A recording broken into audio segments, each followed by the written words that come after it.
کبھی ایسا ہوا ہے کہ آپ نے کسی کو دیکھا اور دل میں فوراً منفی خیال آ گیا، یہ تو ضرور مغرور ہوگا، اس کا لباس تو دکھاوے کا ہے، یہ نیکی صرف دکھانے کو کرتا ہے۔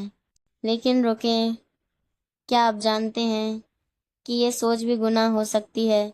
رسول اللہ صلی اللہ علیہ وسلم نے فرمایا، بدگمانی سے بچو، کیونکہ بدگمانی سب سے جھوٹی بات ہے۔ اسلام ہمیں دوسروں کے بارے میں اچھا گمان رکھنے کا حکم دیتا ہے، کیونکہ ہم دلوں کو نہیں جانتے۔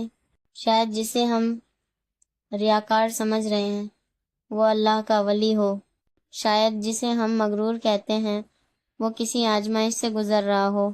اگر ہم ہر کسی کو شک کی نگاہ سے دیکھنے لگیں تو دل بیمار ہو جاتے ہیں، اور دلوں کی بیماری بہت خطرناک ہے۔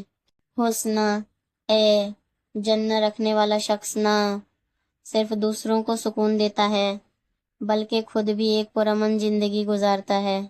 تو آئیے آج ہم فیصلہ کریں کہ کسی کے بارے میں برا سوچنے سے پہلے رکیں گے، دل میں اچھا گمان پیدا کریں گے اور اپنے دل کو صاف رکھیں گے، کیونکہ اللہ اس دل کو پسند کرتا ہے جو صاف ہو، نرم ہو اور حسن اے جن سے بھرپور ہو۔ مجھے لائک کریں، اپنے دوستوں کے ساتھ شیئر کریں اور میرے چینل کو سبسکرائب کریں۔ شکریہ۔